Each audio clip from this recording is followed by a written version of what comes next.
We are met in this cave by the restless sea to reveal the horror in man's mind. Listen to the weird circle.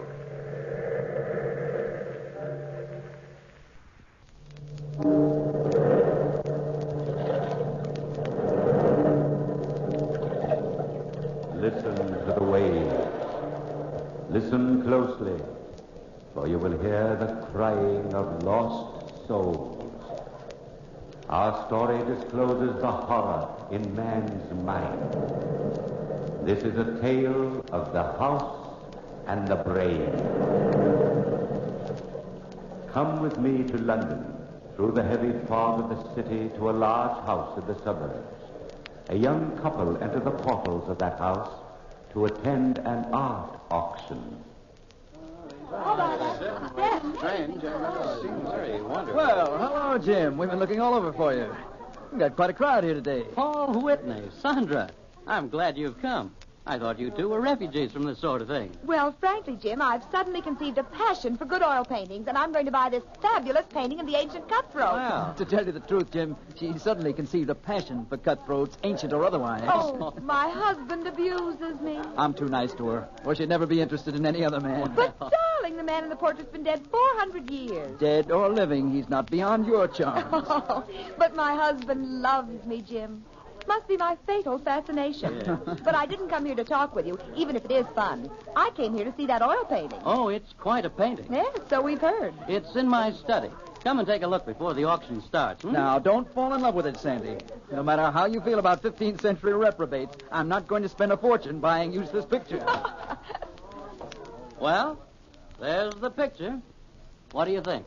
He has a face you'll never forget. And a reputation. Yes, sir. He lived a full life. You know, he was supposed to have been fabulously wealthy.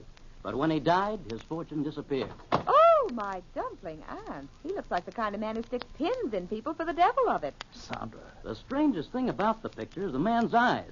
You get the feeling that the eyes are alive. Yes, very definitely.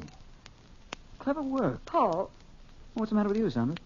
I could have sworn I've seen that man in London recently. What man? The one in the picture. What? He's been dead 400 years. Stop snickering at me, Jim. I know what I've seen. Impossible. The only thing left of the Honorable Cutthroat Richards is the house on Orchard Street. He built it 450 years ago, and it's never been really habitable since. Why? Well, this is your chance to laugh at me. It's haunted. Haunted? Oh, not really. Really? Oh, Jim, I've never met a ghost. And you never will, Sandra. Jim, please, oh, please. Imagine a really, truly ghost. Wonderful, Jim. Take us over. Or better yet, I'll rent the place for a week. I've heard a lot about ghosts, but I've never been able to pin one down. You know, I've been a student of the occult for a long time. Jim, please. Oh, Sandra, I'm serious. It's dangerous business, this ghost hunting. Please, fella, anything to get Sandra's mind off buying that picture. Very well, but you'll find some very real ghosts over there. The housekeeper, Mrs. Browning, will rent you a room if you want one. But she's the only person who's ever been able to stay in the old house. Thanks, old man. Come along, Sandra. But the picture. Hang the picture, my sweet. I've got a genuine ghost for you.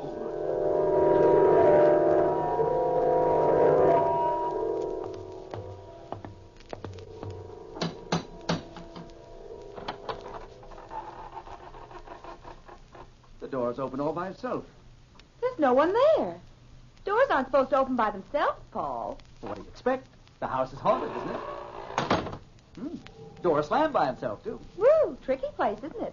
You frightened? Not in the least. And it isn't my knees that are shaking, Pet. It's yours. Wonder where the housekeeper is. Her name's Mrs. Browning. Call her and see what happens. All right. Miss Browning. Don't poke me, Paul. I didn't poke you. Well, I didn't poke myself. Oh, hey. I wonder if we're alone. Look behind me, Paul. If it's a ghost, I don't want to meet it quite yet. Silly, it's broad daylight. Anybody knows ghosts never appear until nightfall. Paul, look. It's the child's footprint right there in front of me, a wet footprint. Great heavens. No, another one. Looks like the footprint of a child who's taken a bath. Oh, my chubby aunt. Listen. The footprints lead upstairs. Shall we follow? Well, it's the obvious thing to do. Ghastly cold in here, Sandy, isn't it? Ghostly cold at any rate. You're not quite up to form, old girl. You sure you want to go through with this? No, I'm positive. Almost, anyway. Sandy, the footprints. They disappear. Oh, maybe it's all done with mirrors. Good afternoon. Do come in the sitting room. Oh, you must be Mrs. Browning. I'm Sandra Whitney, and this is my husband. How do you do? How do you do? Mr. Danvers told me you were coming. Won't you be seated? Thank you, Mrs. Browning. I hope my stepdaughter didn't frighten you. Your stepdaughter? Well, I didn't see anyone. Naturally. She's dead. You mean the footprints we saw? Yes, of course. You didn't see or hear anything else? No. Expecting anyone? Yes. They're coming for me shortly. My time is up, and I must die in the way they've planned it. They? Those who live in this house, Mrs. Whitney. Oh, come, Mrs. Browning, you don't really believe ghosts actually live here. Believe it? I know it. You see, Mr. Whitney, when I was first married 40 years ago, my husband, my stepdaughter, and myself moved into this house. They were here then. Why didn't you move out? Oh, we became used to them. Then my stepdaughter died. My husband had an unfortunate accident, and I was left alone. You've lived here alone ever since? Yes. Waiting for them to take me. Mrs. Browning, how much will you charge my wife and myself for an apartment here by the week? Charge? Nothing. Nothing at all. Anybody who has the courage to stay here is most welcome. But I advise you against it. Listen. What is it? Souls crying for release. Release from him. Oh, come, Mrs. Browning. You don't believe me? You will when you move in. When can I expect you? Tonight at 8. How about it, Paul? That sounds jolly. You'll use the east wing. I'll have a fire lit for you. But let me warn you once again. They'll be waiting for you day and night.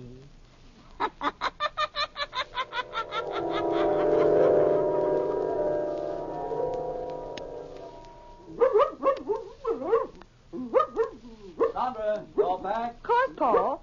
Down, Blackie. Down, I say. Oh, if you keep squirming, I'll never get you on a leash. I'd better take some pistols along with us. Well, I'm not at all sure you can shoot a ghost, Paul. I'm not at all sure it is a ghost. Something awfully phony about all that. Oh, no. My intuition says there were ghosts in that house, darling, and I've a very perceptive intuition. Sandra, you're not going to take Blackie with you. Well, of course I am. He's a watchdog, isn't he? But a dog. Now, darling, remember how nicely he caught pheasant last year? But pheasants aren't the same thing as ghosts at all. Stuff and nonsense. You ready? All ready. And here's your coat, dear. Oh, look out the window, Paul. So peaceful out there.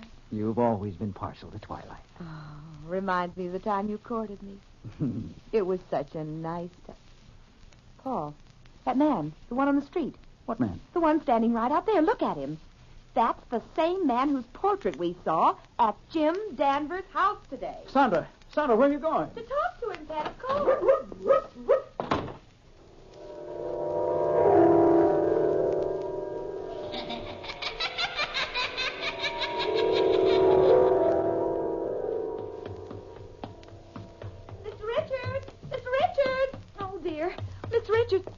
My chubby aunt. It is him. Oh, excuse me, sir. I couldn't help noticing you, and... You noticed me? You are Mr. Richards, aren't you? I've been known to many, by many names. Oh, dear, please pardon me if I'm rude, but... Well, how in the devil did you manage to stay alive for 400 years? You will notice my eyes. Look deep. Deep. Oh, let me go. Let me go. Deeply into my eyes.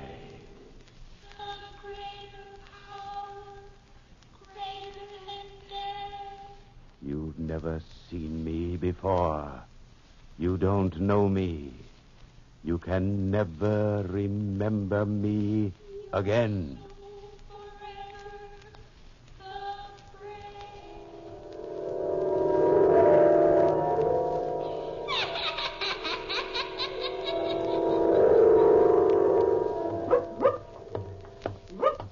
walking, Sandra.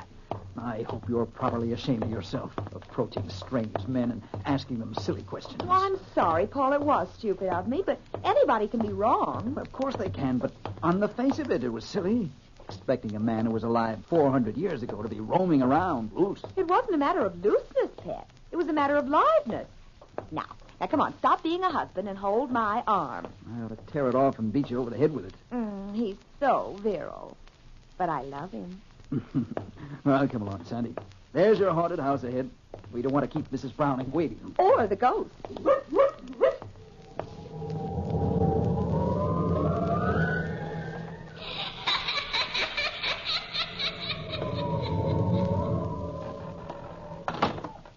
That door again. Insidious feeling, doors opening and slamming. Mrs. Browning! Mrs. Browning! I'm in the east wing, Mr. Whitney, just lighting the fire. You better go on up. This hall's drafty.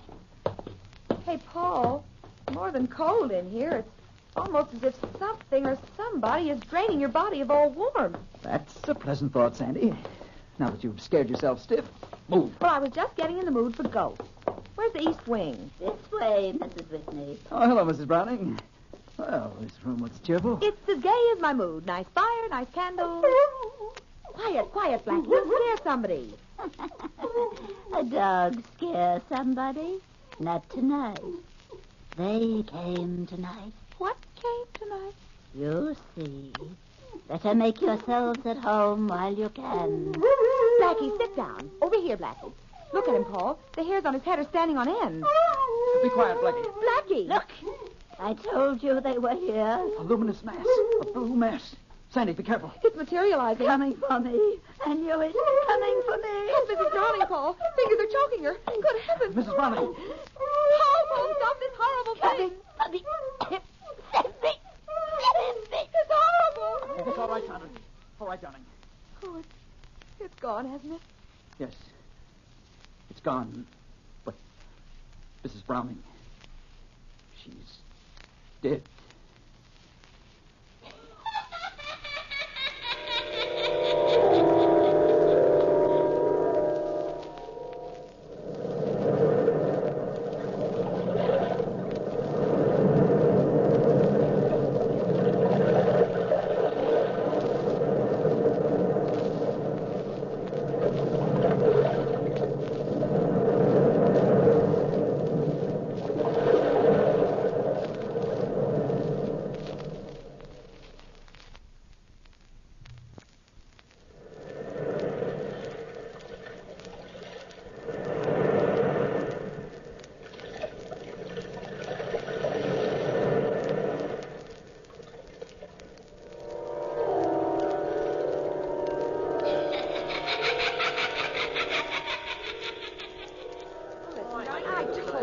I know. Quiet. You wouldn't even believe it. Quiet! Mr. Danvers, I'm going to reconstruct the scene of the crime. Nobody tells Detective Hodges that a flesh-and-blood woman gets bumped off by a ghost. But I saw it myself. Oh, be quiet, Blackie. If you'd only relax, Detective Hodges, and go away, we'd catch the ghost for you. Quiet! I'm only trying to help, but Blackie, stop. Sandra, you're only confusing the issue. Paul's right, Sandra. Sit down over here. Jim Danvers, if you side with Paul, I'll never speak to you. Now, Mr. Whitney, if you don't mind, we'll go over the details again. What happened? Well, Mrs. Whitney and I were here in this room with Mrs. Browning when a blue mass suddenly floated in the door. The lights in the fireplace dimmed, the candles were extinguished, and Mrs. Browning began to scream. Why? Because she saw a ghost. It's really all so simple. Sandra, my dear. And then what happened? The mass suddenly materialized, at least sufficiently for us to see two hands. Two hands without a body. The hands reached out, grasped Mrs. Browning by the throat, and... That was that. Thank you, Mrs. Whitney. I suppose you expect me to believe that story? There's no reason for you to doubt Mr. Whitney's word, Detective Hodge. I'm not saying there is. But there was only 3 people in this room, and one of them is dead. Everybody's under arrest. Everybody, do you hear? Oh, Paul, it's here again.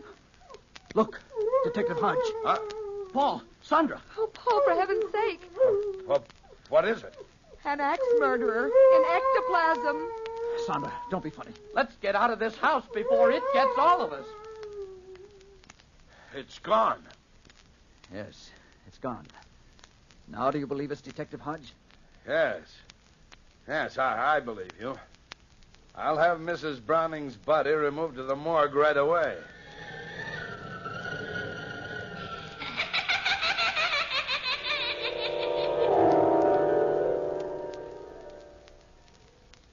Paul, if you insist on staying in this house overnight, I'll not be responsible for what happens. But, Jim, I'm convinced that there are no such things as ghosts. Now, please, Jim, take Sandra back home and leave me. I'm not budging without you, Pet. Sandra, don't be foolish. Well, no matter what you two do, I'm not staying here. Oh, go, old fuzzy beard. Take thy tired body and deliver it to a safe, warm bed. Poor Jim. Scared of a little ghost. It's 11 p.m. already. Well, good night, Paul, Sandra. Nighty-night, Jim. What was that? You mean the footfalls? Yes, what is it? The housekeeper's dead stepdaughter. You see? It's all so simple. Good grief. Good night.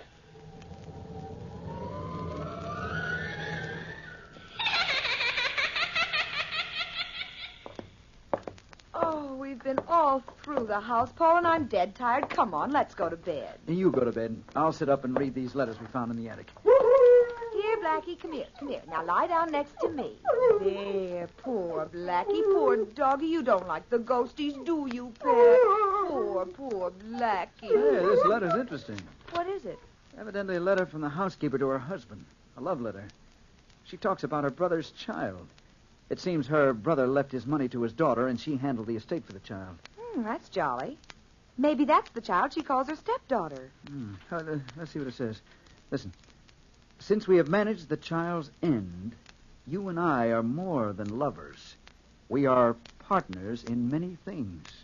Sounds as if they murdered the child. Yes, it does. Sandra, I wonder if my theory's right. If people felt strong passions, and if those passions linger in a house after the people have gone, couldn't that create a heavy psychic atmosphere? Well, those fingers that murdered Mrs. Browning were more than heavily psychic. Unhook the collar of my dress, Paul. Where till I put the letters down on the dressing table here? Just a top hook. Better keep these pistols handy just in case. Something about a gun that gives me courage.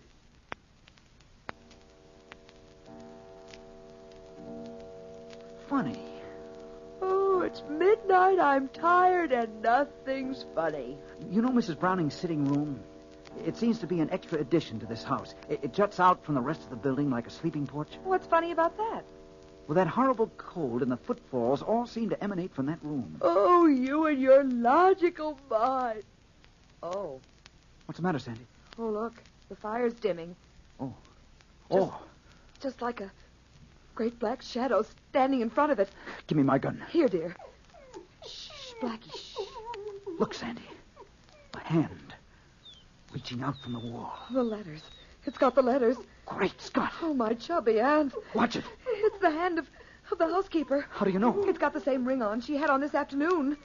If that's not a ghost, I've never seen one. The fire's going out, Sandra. Ah! Sandra! It's all around us! Sandra! Sandra!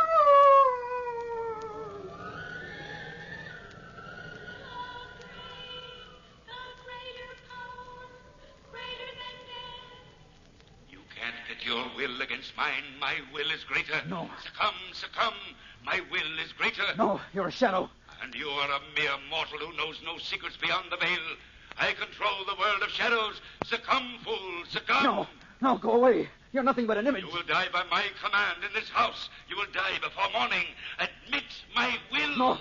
No, I will not admit your will.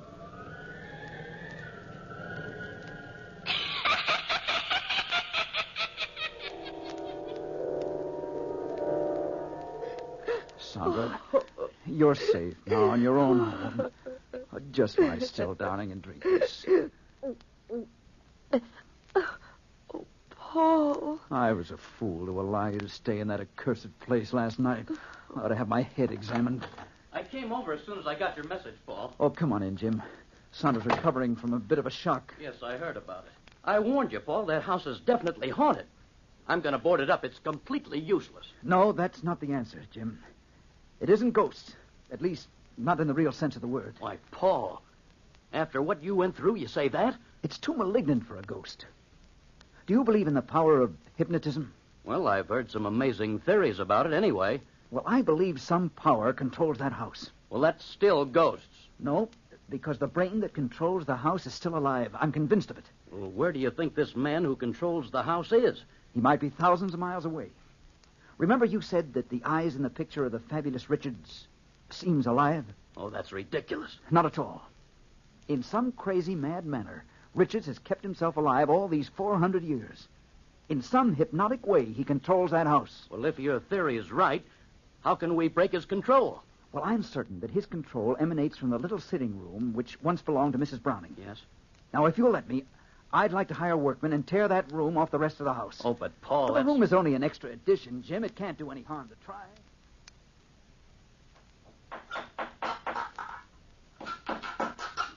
Okay, pull up more of that flooring. Did you hurt yourself climbing that petition, Sandra? No. Oh, imagine a secret room down here, Paul, right beneath the sitting room. You see, Jim, Paul was right. That's like finding a box with a false bottom. That's all for now, boys. Careful of your head, Sandra. This room isn't very big. But it's as cold storage. Well, now you know how a hunk of beef feels in an icebox. That's gay. A musty old room. Bed and 4 walls. And 2 drawers built into the wall over there. All modern conveniences. Try to open them. They look rusty. Just pull. All right. There. The drawer's open. Oh, nothing but a lot of musty old clothes. Listen, Paul. Nothing unusual, Jim. Just the same footfalls we've been hearing all along. I'm beginning to become quite fond of them. Look, here. Why, it's a miniature painting. Yes, a painting of Mr. Richards. Look at it. The same face as that painting in my house. Look at the eyes in the miniature. Paul, they're alive. Great heavens. They're moving. You better put that portrait down, Paul. Yes, they are alive. Living matter in a painting. Oh, Paul, it's getting colder in here all the time. I feel faint, and as if something unearthly's moving around. Open the next drawer, Paul. Hurry, I don't like this growing cold at all. It won't budge. No, the blasted thing. Oh, there it is. Why, Paul, there's a thin china saucer full of crystal liquid with a compass floating on it. That's a strange thing. There's an inscription written in the drawer. What's it say? As this compass moves, so my will dominates everything within these 4 walls. Everything dead or alive. Accursed be the house, and restless the dwellers therein. What's it mean? This is the brain, Sandra. Oh. Richards controls this instrument through hypnotism. He can control a piece of paper or a chair or even the souls of the dead. Then this house is haunted. Yes, haunted by a malicious, malignant will. It keeps a man's spirit roving restlessly after death. Paul, look in that corner. Mr. Richards, you are alive. Yes, alive, quite alive, because I will to live.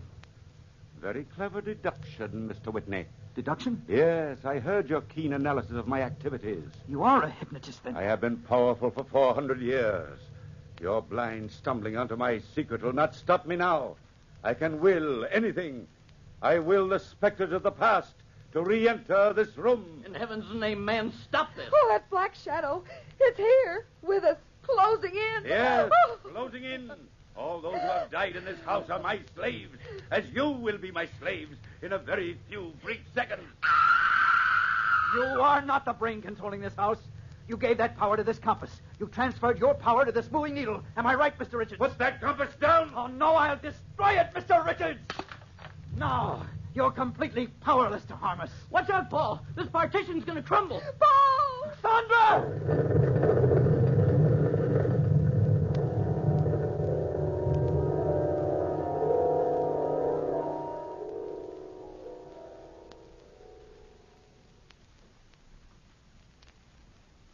Gosh, Paul, it's good to be back in our own home. What happened to Mr. Richards when the petition collapsed, Jim?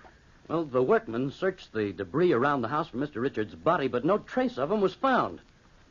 I'm afraid that he escaped. Oh, no. You mean he's still alive and free, Jim? Yes, indeed. That's just what I mean. Well, he won't be for long, Sandra. People everywhere will be warned, and every corner of this earth will be looking for him. Even his will can't defy the world, Sandra. No one man can ever fight the world.